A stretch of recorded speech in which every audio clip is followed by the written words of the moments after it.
Em nome do Pai, do Filho e do Espírito Santo. Amém. Palavra da salvação. Meu irmão e minha irmã, bem-vindo a este nosso encontro ao redor da Palavra de Deus. Para nós que cremos, a Bíblia não é qualquer palavra, ela é palavra de salvação.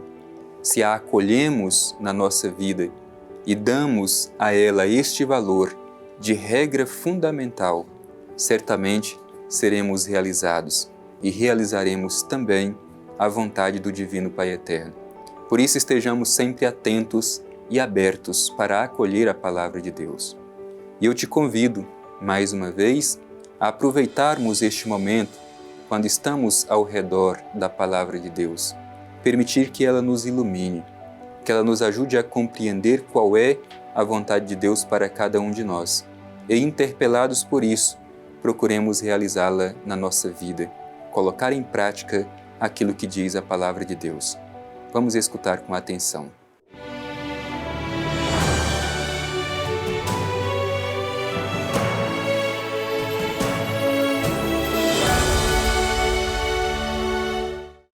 Proclamação do Evangelho de Jesus Cristo segundo João. Glória a vós, Senhor. Jesus foi para o Monte das Oliveiras. Antes do nascer do sol, já se achava outra vez no templo. Todo o povo vinha a ele e, sentando-se, os ensinava. Os escribas e os fariseus trazem então uma mulher surpreendida em adultério e, colocando-a no meio, dizem-lhe: Mestre, esta mulher foi surpreendida em flagrante delito de adultério. Na lei, Moisés nos ordena apedrejar tais mulheres. Tu, pois, que dizes? Eles assim diziam para pô-lo à prova, a fim de terem matéria para acusá-lo. Mas Jesus, inclinando-se, escrevia no chão com o dedo. Como persistissem em interrogá-lo, ergueu-se e lhes disse: Quem dentre vós estiver sem pecado, seja o primeiro a lhe atirar uma pedra. Inclinando-se de novo, escrevia no chão. Eles, porém, ouvindo isso, saíram um após outro, a começar pelos mais velhos. Ele ficou sozinho, e a mulher permanecia lá, no meio. Então, erguendo-se, Jesus lhe disse: Mulher, onde estão eles? Ninguém te condenou? Disse ela: Ninguém, Senhor. Disse então Jesus: Nem eu te condeno. Vai, e de agora em diante não peques mais. Palavra da salvação. Glória a vós, Senhor. Meu irmão e minha irmã, nós estamos diante de uma página espetacular do Evangelho de São João, que tem muito a nos ensinar. Certamente esta ação de Jesus em favor desta mulher causou um grande escândalo na vida dos chefes religiosos daquele tempo. Pode ser que até mesmo hoje sejamos ainda escandalizados por causa do gesto de compaixão, de amor e de perdão de Jesus, pelo gesto de bondade de Jesus em favor daqueles que sofrem. Hoje, meu irmão e minha irmã, a gente vê um gesto por parte dos chefes dos judeus que nos interroga. Primeiro querem colocar Jesus à prova e, para isso, fazem um gesto profundamente desumano. Vamos acolher a mensagem deste Evangelho, porque muitas vezes nós, também hoje, podemos ter as mesmas atitudes destes que levaram esta mulher diante de Jesus para condená-la a ser apedrejada.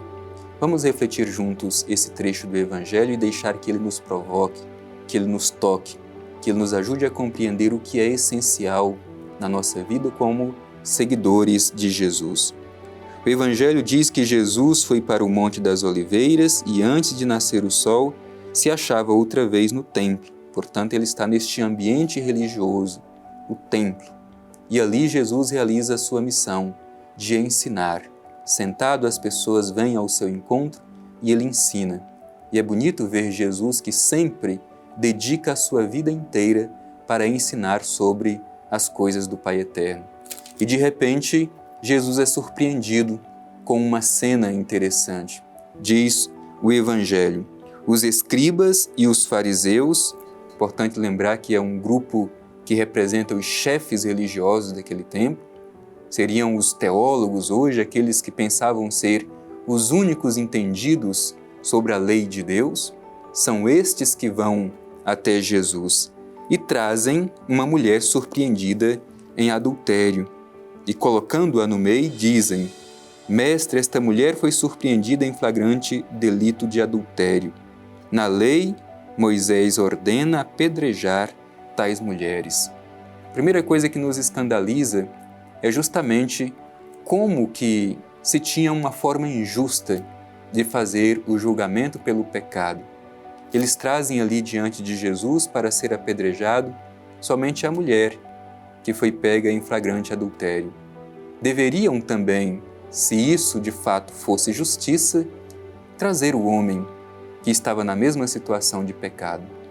E depois nos escandaliza o fato de que esse gesto é simplesmente para pôr Jesus à prova.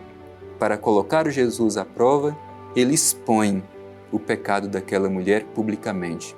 É isso que diz o Evangelho. Eles queriam colocar Jesus à prova. Queriam tentar Jesus. Se a gente faz a leitura deste Evangelho em paralelo com os Evangelhos sinóticos, a gente pode comparar aqui estes fariseus e escribas com o próprio diabo, que tem o papel de provar, de tentar Jesus. Eles querem tentar Jesus, portanto, fariseus e escribas se tornam o próprio tentador, o próprio demônio diante de Jesus. Como age Jesus diante desse gesto tão duro dos escribas e fariseus de expor o pecado daquela mulher em praça pública com o desejo de apedrejá-la? O gesto de Jesus é desconcertante. Vejam o que faz Jesus. O Evangelho diz que ele, inclinado, escreve no chão. Não sabemos muito bem o significado desse gesto de Jesus. E depois, como insistiam diante de Jesus nessa dimensão da condenação daquela mulher, ele levanta-se e diz: quem dentre vós não tiver pecado, atire a primeira pedra. Jesus faz um confronto da vida daqueles que pensavam ser os únicos puros e por isso mesmo se sentiam no direito de condenar os outros. Jesus convida-os a olhar para dentro de si mesmo e verificar que também eles tinham limites e pecados. Esta mensagem do Evangelho é muito importante porque muitas vezes nós somos assim também. Somos juízes da vida dos outros, mas não somos capazes de olhar para dentro de nós mesmos e reconhecer os nossos limites e pecados. Por isso Jesus faz este confronto com aqueles chefes religiosos, fariseus e escribas a olharem para dentro de si. Quantas vezes nós também, nos dias de hoje, às vezes pensamos que o pecado do outro nos torna mais santos? Quantas vezes a gente não expõe o irmão que peca, pensando que isso vai nos tornar mais santos? O convite do Evangelho é que a gente confronte a nossa própria vida, que a gente saiba reconhecer os nossos próprios limites e que a gente saiba experimentar a misericórdia de Deus.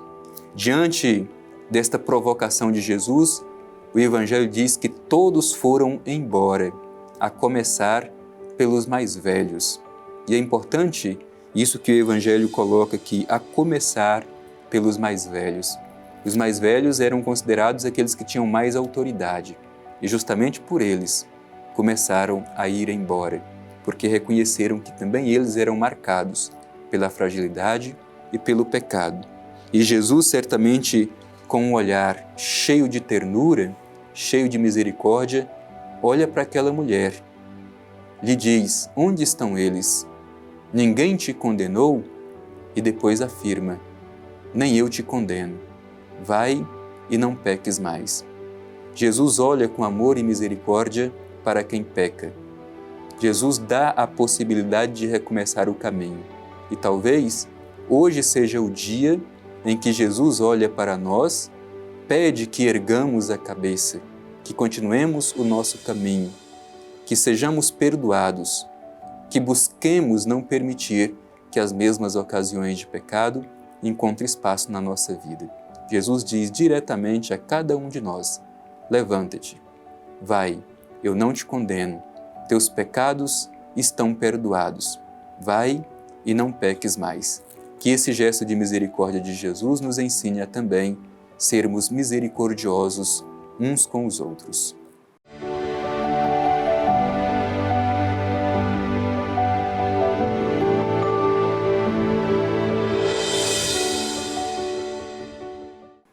Meu irmão e minha irmã, esse gesto de Jesus em favor desta mulher é desconcertante. A misericórdia, o amor, está além do legalismo. É preciso que aprendamos com Jesus a cultivar, a praticar o amor, o perdão e a misericórdia. Por isso, ao concluir este nosso momento de escuta e reflexão da Palavra de Deus, dirijamo-nos ao Pai Eterno e façamos a nossa oração de confiança, agradecendo pela sua bondade, o seu amor que nos alcança. Rezemos. Divino Pai Eterno, nós te agradecemos imensamente pela tua infinita misericórdia que se expressa em teu Filho Jesus Cristo. Obrigado, Pai Eterno, pela oportunidade que tivemos de refletir este Evangelho, de nos ajudar a compreender que a misericórdia de Deus, que o amor, que o perdão devem ser sempre um elemento fundamental na vida de um cristão. Assim como Jesus, Pai Eterno, que saibamos ser misericordiosos com os nossos irmãos e irmãs que pecam, assim como Tu és misericordioso quando nós pecamos e caímos. Obrigado, Pai Eterno, que o Teu Espírito nos ilumine a realizar sempre o Teu projeto de amor. Assim seja. Amém. O Senhor esteja convosco, Ele está no meio de nós. Abençoe-vos o Deus Todo-Poderoso, Pai, Filho e Espírito Santo. Amém.